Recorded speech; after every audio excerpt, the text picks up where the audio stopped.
Assalamualaikum warahmatullahi wabarakatuh. Selamat pagi anak-anak. Kembali lagi di video pembelajaran prakarya untuk kelas 9, masuk di bab 2 part 1, yaitu bab rekayasa.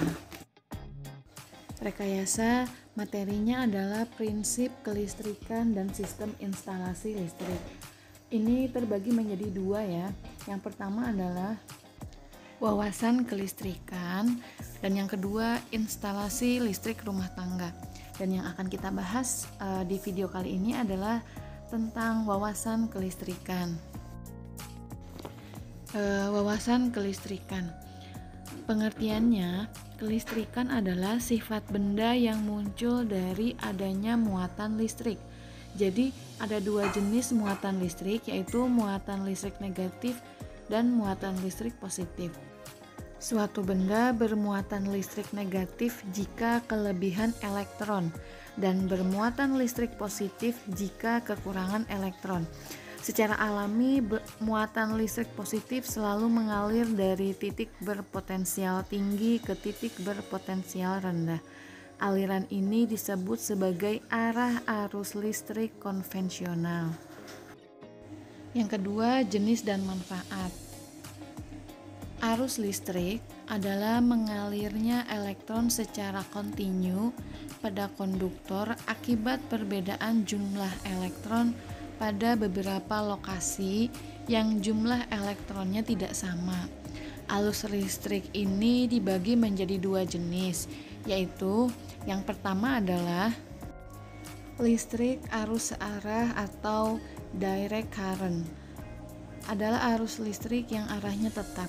Sesuai dengan namanya, listrik arus searah berarti hanya tetap satu arah saja, tidak ada arah yang lain.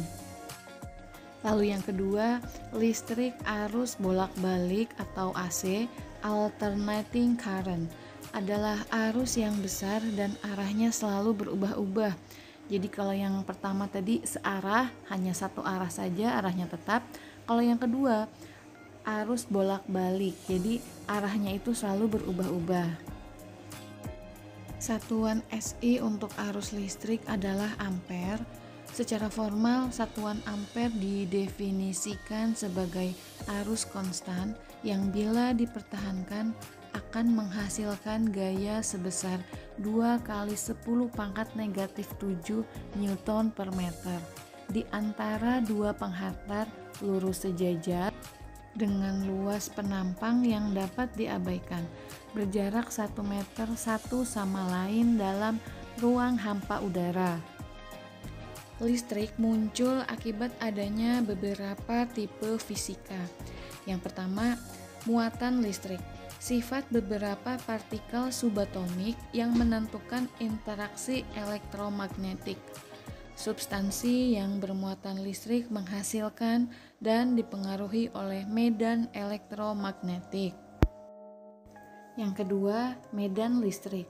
Tipe medan elektromagnetik sederhana yang dihasilkan oleh muatan listrik ketika diam, maka tidak ada arus listrik. Medan listrik menghasilkan gaya kemuatan lainnya. Yang ketiga, potensial listrik. Kapasitas medan listrik untuk melakukan kerja pada sebuah muatan listrik biasanya diukur dalam volt. Yang keempat, arus listrik, perpindahan atau aliran partikel bermuatan listrik biasanya diukur dalam ampere. Dan tipe fisika yang kelima adalah elektromagnet, muatan berpindah menghasilkan medan magnet. Arus listrik menghasilkan medan magnet, dalam perubahan medan magnet menghasilkan arus listrik. Itulah kelima tipe fisika yang mengakibatkan adanya listrik muncul. Materi selanjutnya tentang pembangkit listrik. Pembangkit listrik adalah suatu alat yang dapat membangkitkan dan memproduksi tegangan listrik dengan cara mengubah suatu energi tertentu menjadi energi listrik. Beberapa contoh jenis pembangkit tenaga listrik yaitu PLTA, PLTU, PLTG, PLTN, PLTS, dan lainnya. Yang pertama adalah PLTA atau pembangkit listrik tenaga air.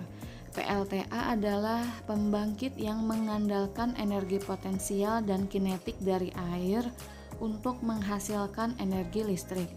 Energi listrik yang dibangkitkan ini biasa disebut sebagai hidroelektrik.